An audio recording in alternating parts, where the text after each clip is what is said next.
মিয়া দেখে যাইতারেন না? কি কইছস আরেকবার ক। ভাই আমি মাত্র রক্ত দিয়েছি, আপনি যেইভাবে আমার ধাক্কাটা দিয়েছেন আমি তো ব্যথা পাইছি।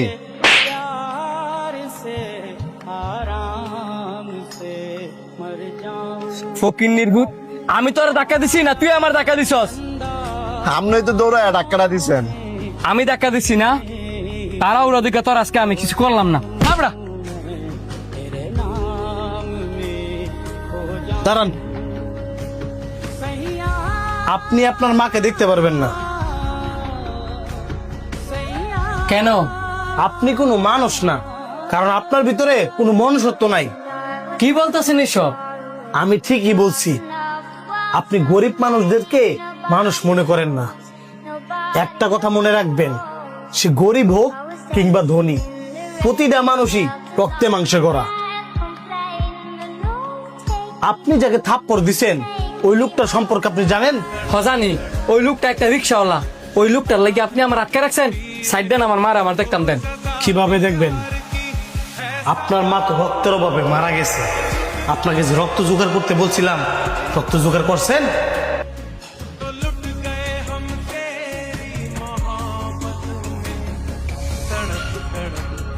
কি কইলেন ডাক্তার? আমার মা মারা গেছে?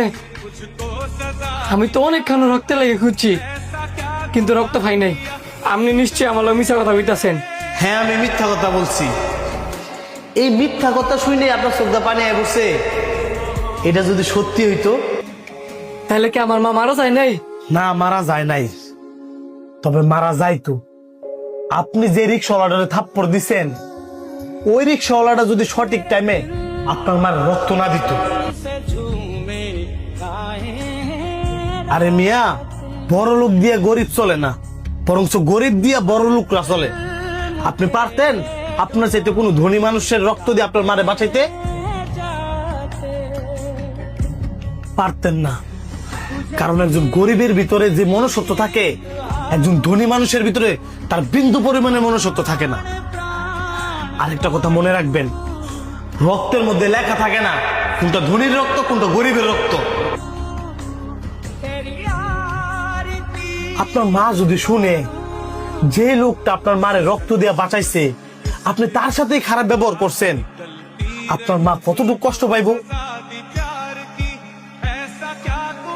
ওই লোকটা এখান থেকে চলে যাওয়ার আগে আগে তাড়াতাড়ি ওনার কাছে গিয়ে মাপ চান, আর নয়তো আল্লাহ পাক আপনাকে মাফ করবে না।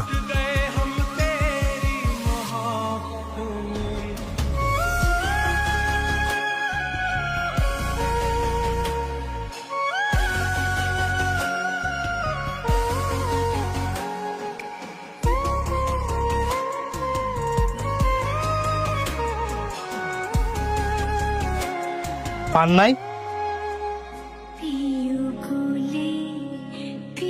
সমস্যা নাই, অন্য কোনো দিন পাইলে ওনারে ভালো করে বুঝাই দিয়েন। আপনি যে আপনার ভুলটা বুঝতে পারছেন এটাই অনেক।